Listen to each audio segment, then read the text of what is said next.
ارسلان آپ کی طرف میں آتا ہوں ذرا. پریزیڈنٹ عارف الوی کو قانونی ماہرین نے مشورہ دیا ہے کہ وہ آئینی طور پہ الیکشن کی تاریخ کا اعلان کر سکتے ہیں اور کہا یہ جا رہا ہے کہ نومبر کی کوئی وہ ڈیٹ دے دیں گے. اس کے بعد یہ بھی بتایا جا رہا ہے ایوان صدر میں کوئی بہت اہم ملاقات ہوئی ہے. اس ساری چیز کو آپ کیسے دیکھ رہے ہیں؟ اسلام آباد بیٹھے ہیں، میں نے کہا آپ کو شاید آپ کے تو قریب ہے ایوان صدر کو، شاید آپ کو بھی خبر آئی ہو. منصور ایوان صدر ہی قریب نہیں ہے اور بھی بہت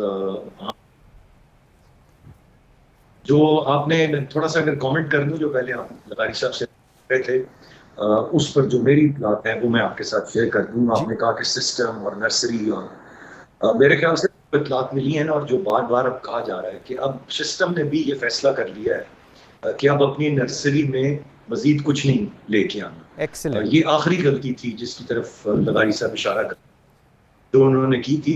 اس کے علاوہ اب وہ یہ کہہ رہے ہیں بار بار، اور میں امید کرتا ہوں کہ ایسا ہی ہو کہ انہوں نے finally they have learned their lesson اور اس بات پر قائم رہیں کہ اب مزید مت کسی کو اس طریقے سے لے کے آئیں. اب صدر پاکستان کی جانب آتے ہیں وہ ایک علیحدہ زون میں چل رہے ہیں.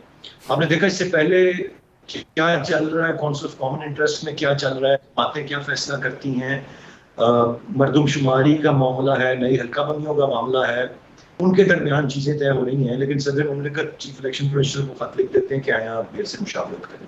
اس سے پہلے وہ آپ نے بل والا معاملہ دیکھا، انہوں نے پوری دنیا میں جب رسائی ہوئی انہوں نے کہا جی دستخط میرے نہیں، میں نے نہیں کیے، مجھے نہیں پتا. جس طرح بھی پورا کا پورا ایک معاملہ بنا اور ایک مذاق پوری دنیا میں ہمارا بنا پاکستان میں.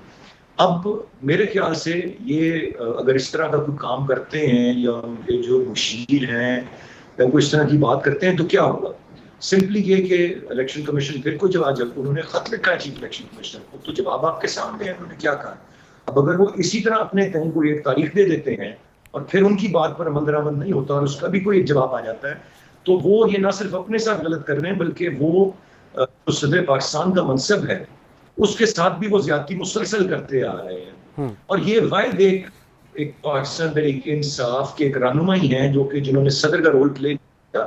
جب ان کی اپنی جماعت بھی حکومت میں تھی تو صدارتی آرڈیننس کا سہارا انہوں نے تب بھی پارلیمان کو امپورٹنس نہیں دی، اور پھر جب یہ نہیں ہے اب یہ ایک واحد ہیں جو ان آفس رہ گئے ہیں اور میرے خیال سے کوئی کسر نہیں چھوڑ رہے ہیں کہ سسٹم میں خرابیاں پیدا کی جائیں، معاملات کو پیچیدہ کیا جائے، خراب کیا جائے.